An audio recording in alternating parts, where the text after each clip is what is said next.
Yo tout le monde, c'est Aurel. Aujourd'hui on se retrouve pour la review de l'épisode 15 de Kimetsu no Yaiba. Si vous l'avez pas vu, allez le voir, c'est dispo sur Wakanim, lien en description comme d'habitude. La dernière fois on a eu un épisode qui était très calme et qui était plutôt en mode marrant. J'ai envie de dire c'était un épisode de transition avant un autre arc. Et bien dans cet épisode-ci on a un nouvel arc qui démarre. D'ailleurs je vous invite à aller voir sur le Twitter officiel de la série. Bon, ça va être dispo sur YouTube aussi très certainement. Mais il y a eu une petite preview, un petit trailer justement du nouvel arc qui démarre avec cet épisode-ci. Et clairement, bah, ça hype un petit peu, hein. Pour tous ceux qui aiment la série, franchement, ça hype un petit peu. Et je suis curieux de découvrir un petit peu les nouveaux adversaires, etc. Même si on a appris certaines choses dans cet épisode-ci. Notamment, on a appris des petites choses sur Inosuke. Qui m'ont étonné personnellement, enfin appris.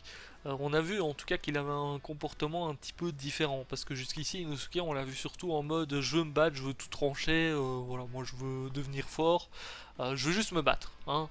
Pour le moment, si on doit résumer Inosuke, c'est ça. Sauf que, eh bien, dans cet épisode-ci, à deux reprises, il a réagi un petit peu différemment, notamment avec la petite mamie, là où ils ont dormi tout simplement, parce qu'à un moment donné, elle est venue en mode t'as tes abyssales, tu veux que je les lave, etc. Ça va te faire du bien, tu vas voir, je te donne ces habits-là en attendant, ça va être confortable. Et bah, Inosuke, on sait que d'habitude il aurait agressé la petite mamie, hein. Clairement, les seules fois où on l'a vu, où quelqu'un a essayé d'être un peu gentil avec lui, bah, il agressait la personne. Et là, bah, il a eu un comportement un petit peu différent dans le sens où au final il a accepté l'aide notamment de la petite mamie, et à un autre moment on a Tanjiro aussi qui essaye de le conseiller et finalement il écoute Tanjiro. Donc j'ai l'impression qu'Inosuke commence un petit peu à s'habituer aux gens qu'il y a autour de lui, qui sont pas méchants, et qui commence un petit peu à avoir confiance, et je dirais même en Tanjiro notamment. Bon, la petite mamie, ben, on la verra à mon avis plus, donc on va éviter de parler d'elle, mais en Tanjiro en tout cas, c'est ça qui était intéressant.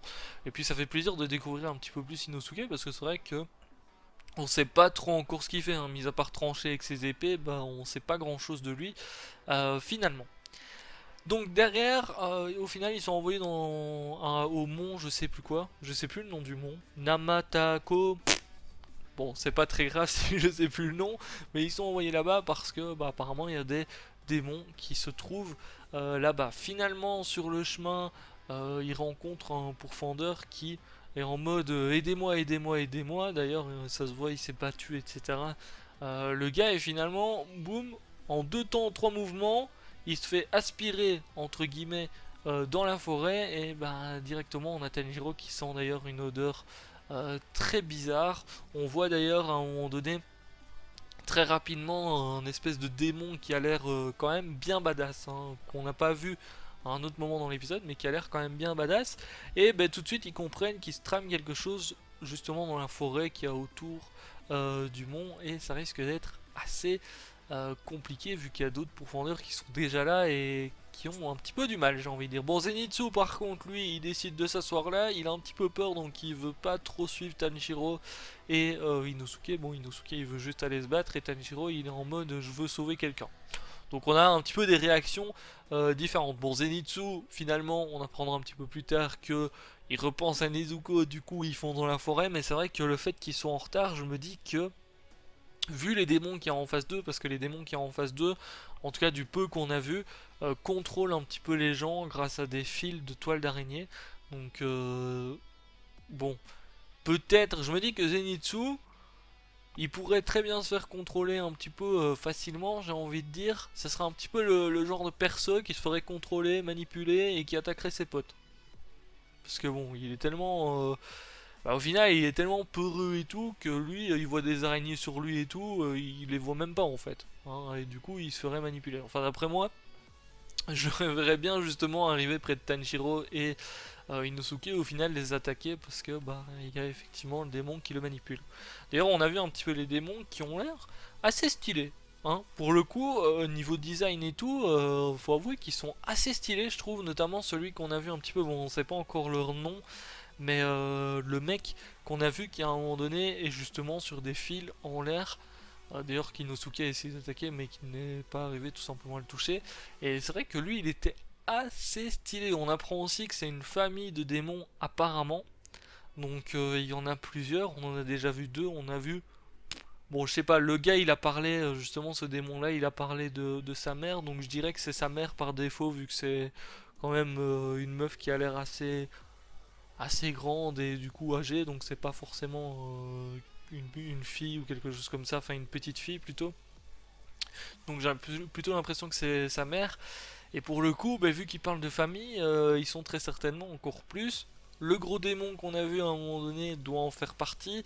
Et ça peut être assez compliqué parce que déjà là, on a vu qu'il y a un groupe, c'est combien 10. Je crois qu'il y a 10 chasseurs qui se sont fait avoir en tout cas. Sauf un qui arrive justement à se battre un petit peu aux côtés de Tanjiro et de Inosuke. Mais sinon, tous les autres se sont fait avoir. Donc on se doute bien qu'on n'est pas sur des démons forcément facile à battre. Et en plus de ça, Tanjiro dit à un moment donné que son odorat ne sert à rien parce qu'il y a trop d'odeur dans les parages. Donc c'est vrai que très souvent Tanjiro se sert de son aura dans les combats. On l'a vu depuis le début, à chaque fois qu'il y a des démons, etc. pour les repérer, il se sert justement de ça. Et bien ici, il va devoir faire appel à autre chose. Il n'y a pas Zenitsu qui écoute justement les sons, et effectivement ça pourrait servir, même si on peut se dire qu'avec toutes les araignées, est-ce qu'il arriverait aussi à repérer les démons? Bah, bonne question. Et c'est là qu'Inosuke, encore une fois, entre en scène parce qu'on va voir justement sa qualité à lui. On a Tanjiro qui a l'odorat, on a du coup Zenitsu qui repère un petit peu plus facilement les sons. Bon, après, faut voir s'il les repère vraiment de manière très précise ou pas, parce que c'est vrai que pour le moment on n'a pas trop vu non plus le pouvoir de Zenitsu. Et du coup Inosuke, on sait pas encore ce qu'il a comme qualité. Et bien lui, apparemment il utilise, alors j'ai envie de dire que c'est les vibrations. Par rapport à ce qu'il fait, parce qu'il plante ses deux épées dans le sol et il écarte ses bras et tout, et j'ai l'impression que c'est un effet de vibration en fait. Donc je pense que c'est ça, c'est lié au sol ou quelque chose comme ça pour repérer un petit peu tout ce qu'il y a autour de lui. Et d'ailleurs, ça a l'air d'être assez, de prendre une assez grosse zone, hein, l'air de rien, parce que on voit à un moment donné tout le chemin qui est fait pour arriver justement à la meuf qui contrôle du coup les autres chasseurs.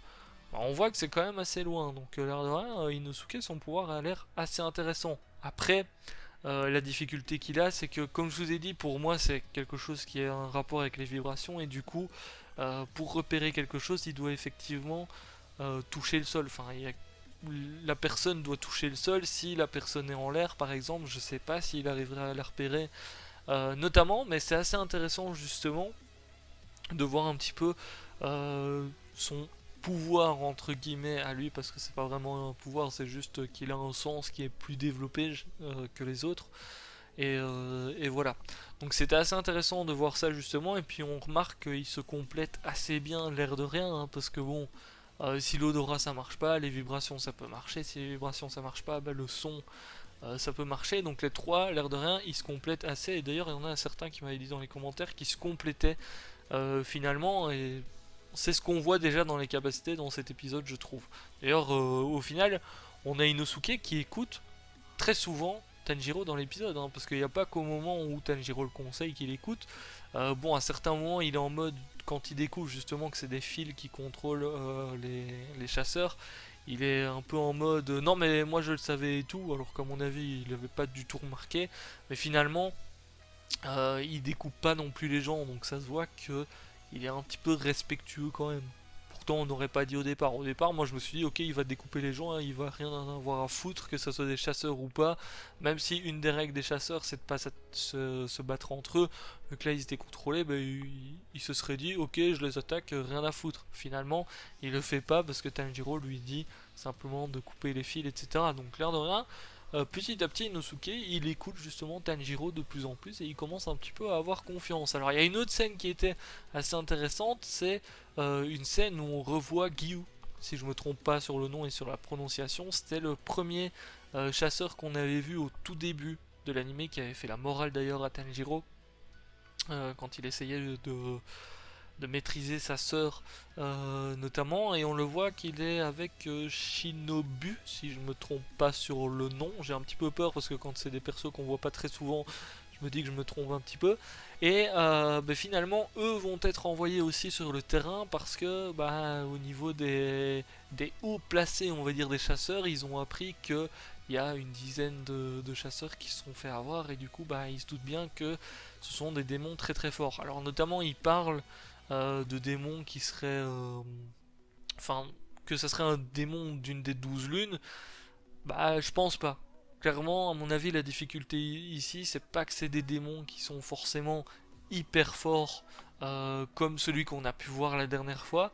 C'est juste que ce sont des démons qui sont en groupe et du coup bah, c'est plus compliqué à battre, hein. C'est vrai que quand t'as des démons à affronter, 3, 4, 5, 6 démons, c'est plus compliqué que si t'en as que un. Donc si déjà ils sont très forts et qu'en plus ils sont plusieurs, bah, c'est vrai que à partir de ce moment-là, c'est un peu la galère, j'ai envie de dire, pour les battre. Donc on verra bien, ça serait intéressant, je trouve, de revoir justement des chasseurs haut placés. Parce que là, on verrait vraiment la puissance, bah, notamment Gyu. On l'avait vu au début de l'animé, mais on l'avait pas vraiment vu se battre, notamment. Et donc ça serait intéressant de voir justement la puissance qu'ils ont pour voir l'écart qu'il y a par rapport à Tanjiro. Parce que Tanjiro, s'il veut accomplir son objectif de sauver Nezuko, on se doute bien qu'il va devoir pouvoir égaler, j'ai envie de dire, Muzan et les 12 lunes au niveau de sa puissance. Et bon, clairement, à mon avis, est-ce que déjà Gyu, etc., ils arrivent à. Je sais plus comment est-ce qu'on appelle d'ailleurs ce groupe de chasseurs qui est très fort, le groupe Fin Soit. Mais est-ce que déjà eux ont la puissance quasiment égale à Muzan? Ça reste à voir. Je pense pas, parce que sinon il aurait très certainement déjà arrêté.